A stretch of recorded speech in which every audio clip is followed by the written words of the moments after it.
안녕하세요. 너너블리TV의 너너블리입니다. 오늘은 요즘 이슈인 신종 코로나 바이러스에 관해 알아보겠습니다. 궁금하시다면 채널 고정해 주시고요. 그럼 시작해 보도록 하겠습니다. 신종 코로나 바이러스를 알아보기 전에 코로나 바이러스 자체에 관해 먼저 알아보겠습니다.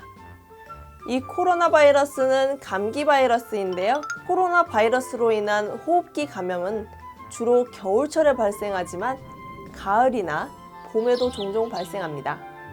성인의 전체 감기 중에 10%가 코로나 바이러스에 의한 것이고요. 아이들의 경우 1000명당 1.5명의 5세 미만 어린이가 이 바이러스로 인해 입원하게 됩니다.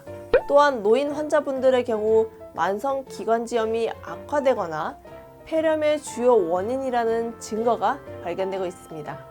코로나 바이러스는 아주 오래전부터 인간뿐만 아니라 동물에게 질병을 발생시켰던 바이러스입니다. 조류와 포유동물 사이에 널리 퍼져 있는데요. 특히 박쥐는 다양한 종류의 유전자형을 가지고 있습니다. 코로나 바이러스는 분류상으로는 니도 바이러스 목에 속해 있고요. 코로나 바이러스는 세부적으로는 알파, 베타, 감마, 그리고 델타 바이러스 이 네 종류로 나뉩니다. 여기서 인간 코로나 바이러스는 알파와 베타 코로나 바이러스가 있는데요. 여기 알파 계열에서는 돼지의 전염성 위장염 바이러스와 고양이의 복막염 바이러스, 그리고 여러 박쥐 코로나 바이러스가 포함되어 있습니다. 베타 계열에서는 박쥐, 소 코로나 바이러스와 중동 호흡기 증후군, 메르스와 심각한 급성 호흡기 증후군, 사스가 있습니다. 다음으로 감마 코로나 바이러스는 조류, 특히 닭의 전염성 기관지염 바이러스가 있고요. 델타 코로나 바이러스도 조류에서 최근 발견되었습니다. 코로나 바이러스는 전자현미경으로 보면 크라운, 왕관 모양의 외관에 바이러스 중에서는 중간 정도의 사이즈로 유전물질이 사람과 같이 DNA가 아닌 플러스 RNA 유전자를 가진 바이러스입니다. 생긴 것을 보시면 스파크처럼 생긴 단백질이 숙주세포에 들어갈 수 있게 해주고요.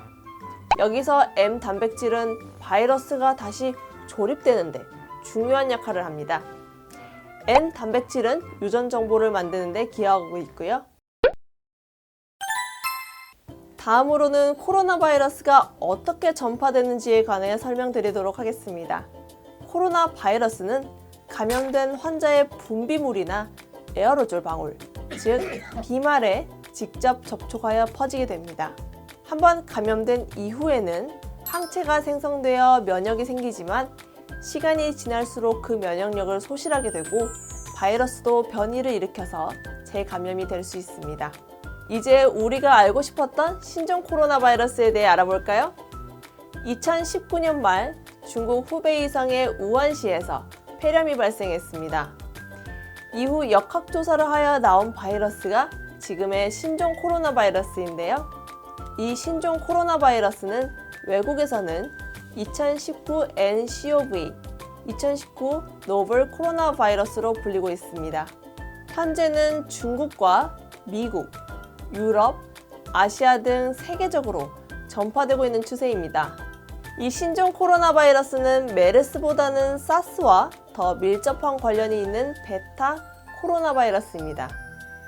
많은 미디어에서 접하신 대로 기존의 박쥐 코로나 바이러스와 유전 정보가 유사해서 박쥐가 바이러스의 1차 공급원이라고 여겨지고 있는데요. 추후 자세한 업데이트가 있으면 전달해 드리도록 하겠습니다. 잠복기는 5일에서 14일 정도이고 가족에게 전파되는 경우 노출 후 3일에서 6일 후에 발열과 호흡기 이상 증상이 발생합니다. 대부분의 증상은 바이러스로 인한 면역력 저하로 인한 합병증인데요. 바이러스에 감염이 된 이후에는 열과 기침, 근육통을 호소하다가 8일 정도 지속이 된다면 50%의 확률로 호흡 곤란이 발생할 수 있습니다. 이 시점이 병이 악화되는 시점이라고 하는데요. 이뿐만 아니라 어린아이들의 경우에는 설사 증세도 나타날 수 있습니다. 사망률은 아직 불확실하지만 현재까지는 3% 미만인 것으로 나타났고요. 치명적인 사례의 대부분은 평소에 이미 다른 질환을 앓았던, 즉 면역력이 좋지 않은 분들에게 나타났습니다. 다음은 치료법이 참 궁금하실 텐데요. 코로나 바이러스 자체는 효과적인 치료 방법이 아직 없습니다. 실제로 사스 때 여러 가지 항바이러스제나 기타 약물들이 치료에 사용되었지만 효과적이지 않았다고 합니다. 또한 빠르게 바이러스를 검출할 수 있는 방법도 존재하지 않는데요. 분비물이나 침 등으로부터 바이러스를 분리해서 그 유전자 배열을 확인하는 검출 방법이 현재 유일한 방법입니다. 바이러스의 감염 확인까지 오래 걸리는 이유가 바로 이 때문이죠. 그렇다면 마지막으로는 예방조치인데요. 주변에 환자가 있을 경우 눈과 얼굴에 환자의 침, 즉 비말이 접촉되지 않도록 마스크를 쓰는 등 예방조치를 취해 주셔야 합니다. 또한 코로나 바이러스의 감염이 의심되거나 확진받은 환자의 가족분들은 집에서도 꼭 마스크를 착용하셔야 합니다. 또한 부지런히 손을 씻고 코 세척, 그리고 죽은 동물뿐만 아니라 살아있는 동물, 그리고 아픈 사람과의 접촉을 피해 주셔야 하는데요. 추가적인 팁이 있다면 건강을 유지하는 데 크게 문제가 없다면 면역력을 낮출 수 있는 스테로이드제를 복용하지 않는 것이 좋습니다. 마지막으로 만약 발열, 호흡기 증상이 있거나 최근 14일 이내에 중국을 여행한 적이 있으신 분들은 가까운 보건소나 1339번에 연락하시면 되고요. 자세한 정보들은 질병관리본부에 설명이 되어 있습니다.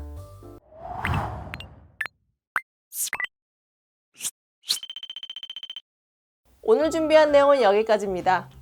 오늘은 신종 코로나 바이러스에 대해 이야기해 보았는데요. 지피지기면 백전백승, 올바른 예방 방법과 함께 건강 잘 지키셨으면 좋겠습니다. 오늘 내용 어떠셨나요? 마음에 드셨다면 구독과 좋아요, 알림 설정 눌러주시고요. 지금까지 너너블리TV의 너너블리였습니다. 다음에 또 만나요.